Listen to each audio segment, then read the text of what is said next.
Olá, meu nome é José Luiz e esse é o meu trabalho 2 de APIs e Web Services. O trabalho 2 ele consiste de um produtor que vai ler um arquivo CSV de transações. Ele vai enviar esse arquivo para uma fila, transações financeiras, e ele vai enviar essas transações para um consumidor. Esse consumidor vai aguardar um segundo entre cada transação e ele vai então enviar para um Exchange. O Exchange vai estar configurado como um fanout. O fanout é uma forma de Exchange em que todas as filas que estejam ligadas a esse fanout vão receber as mensagens, certo? Nesse caso, nós temos duas filas dentro ligadas a esse fanout. Uma delas é da Polícia Federal e outra delas é a Receita Federal, certo? As transações acima de R$ 40.000 vão ser enviadas para essas duas filas e elas vão receber ao mesmo tempo, pois elas estão nesse fanout, certo? Cada consumidor que esteja dentro dessa fila vai receber a mensagem. Então vamos supor que tenha 10 consumidores em cada fila.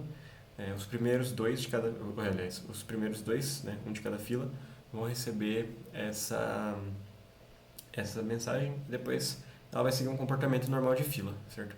O fanout ele envia sempre a mensagem para as duas filas e o primeiro elemento, o primeiro consumidor de cada uma dessas filas vai receber ao mesmo tempo e depois ele vai seguindo ali, né, o comportamento de uma fila, né, que é o first in, first out.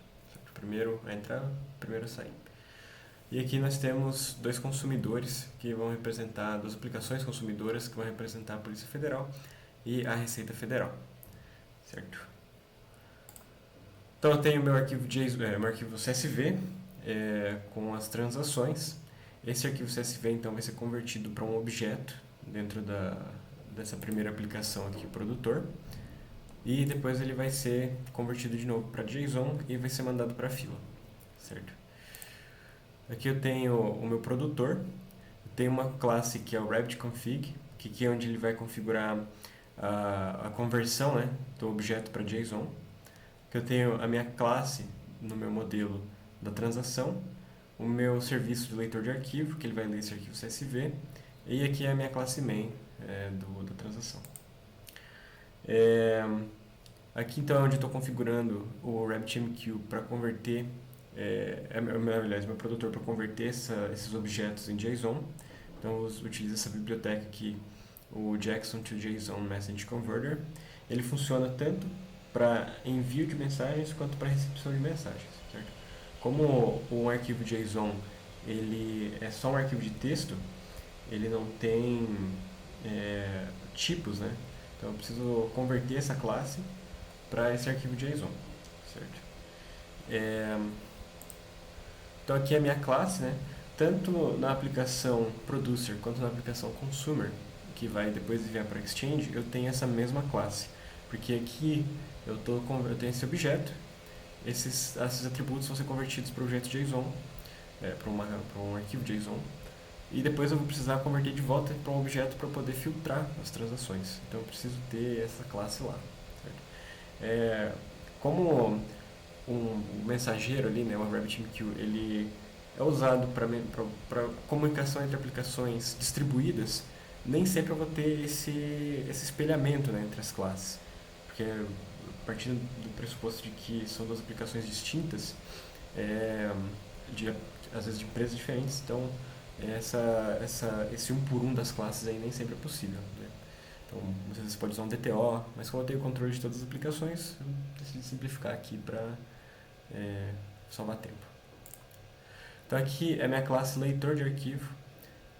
Eu tenho aqui então uma lista, né, das transações. Eu vou estar lendo os headers aqui e eu vou estar pulando esses headers, né? Eu não preciso disso daqui. Eu só quero as informações, certo? Então eu vou iterar aqui por essa classe, por esse arquivo CSV, e eu vou transformar isso naquela classe da transação lá. Aqui eu estou instanciando esse objeto com essas informações, certo? Eu tenho código, excedente, o pagador, o valor e o vencimento. E aqui eu tenho tratamento de exceção caso eu não consiga abrir o arquivo CSV. O arquivo está dentro desse caminho aqui, então muitas vezes pode ser que não haja esse arquivo na aplicação, certo? Aqui então eu tenho a,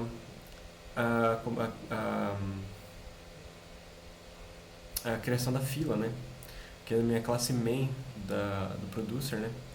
Então aqui eu tenho o Rabbit Template, aqui eu estou criando a fila transações, estou instanciando o meu leitor de arquivo, e aqui é onde eu estou criando a fila. Então, eu acabei criando a fila transações, eu sei que era transações financeiras, mas enfim, acabei criando transações.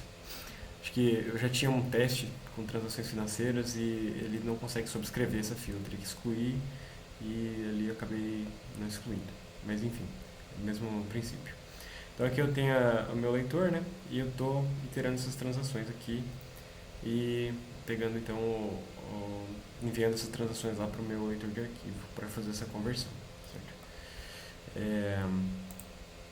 Aqui eu tenho o meu listener. Então o listener é a aplicação que vai fazer o papel de consumer. Ele também tem uma classe transação, que ela é uma réplica daquela classe do producer. Também tem uma configuração aqui para transformar esse arquivo JSON em um objeto.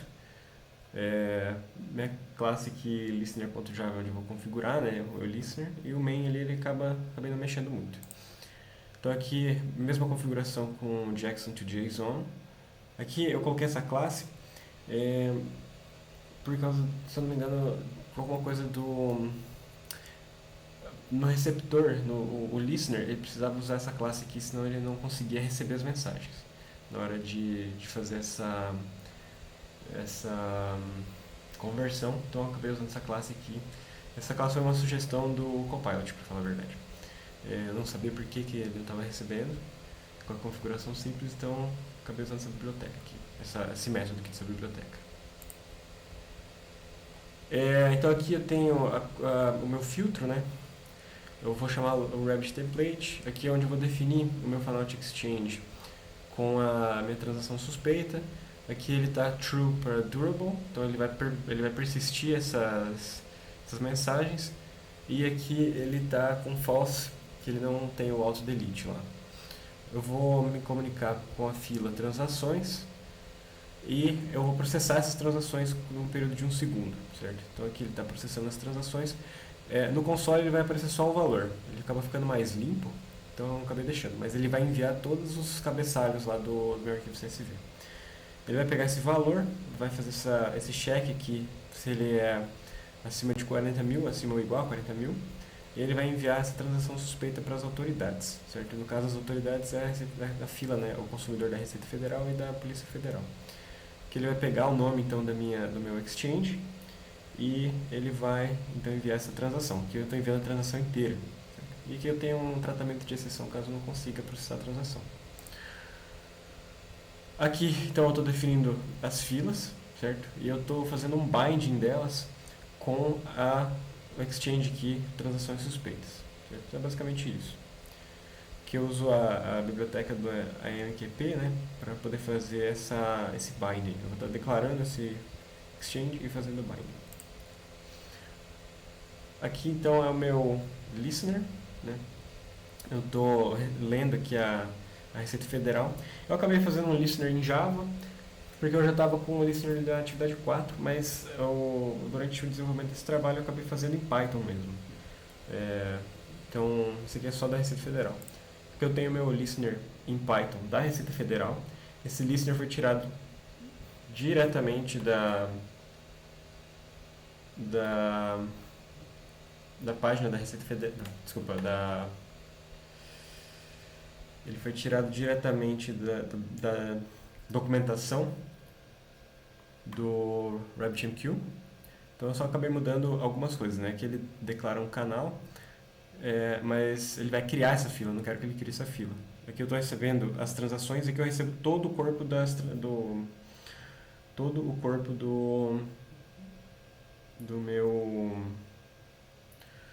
minha transação, certo? Tudo o corpo do CSV lá. Aqui eu estou conectando na Receita Federal, né, na fila, e aqui eu estou printando então no console lá Receita Federal, aguardando transações suspeitas. Isso aqui ele vai ficar aguardando essas mensagens.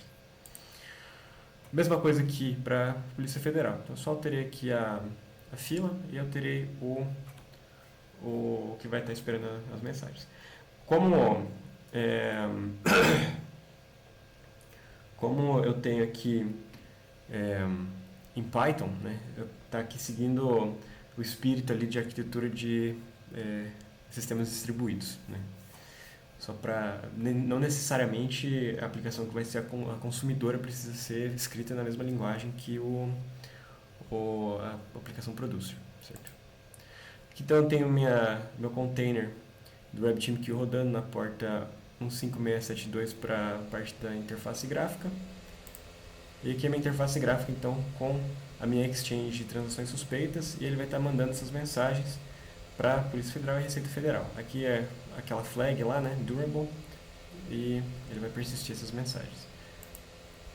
Aqui é a minha fila, né, da Receita Federal, e aqui é a minha fila da Polícia Federal e Receita Federal.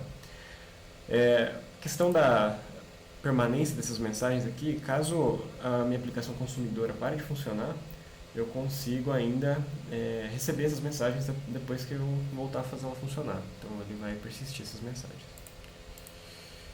Bom, agora eu vou para a execução ali das aplicações, que eu estou rodando então em 4 terminais, certo? Aqui eu tenho a minha Polícia Federal já rodando em Python, ele vai estar aguardando as transações suspeitas, e aqui é a Receita Federal. Como é 40 mil, ele vai demorar um pouco, provavelmente, para mandar para essas filas. Tem várias transações que não atingem esse valor, mas eu posso alterar depois e rodar. Então aqui ele vai estar produzindo as mensagens, está escutando, né, as mensagens. Isso aqui ele já estava processando anteriormente. Se eu for lá no meu dashboard do RabbitMQ, eu consigo ver aqui que ele já tem algumas mensagens. Como ele persiste, ele já tem aqui 2.627 mensagens, mas eu posso apagar elas. E daí eu posso executar de novo. Deixa eu executar aqui de novo. Aqui é meu producer. Então ele vai começar a produzir essas mensagens. E aqui se eu for na minha transações, aqui na minha fila aqui, eu vou ver que eu estou recebendo essas mensagens. Eu posso agora fazer o meu listener rodar. Então ele vai começar a receber essas mensagens.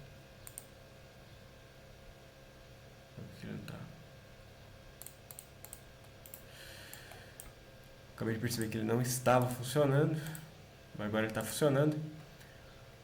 Agora está rodando aqui. Vou colocar para rodar de novo. Vai começar a produzir essas mensagens. Vou colocar para rodar aqui de novo. E ele já vai começar a receber essas mensagens. Então ele, igual eu tinha falado, ele só vai processar o valor aqui, mas ele vai enviar todo o meu corpo da mensagem, vai enviar.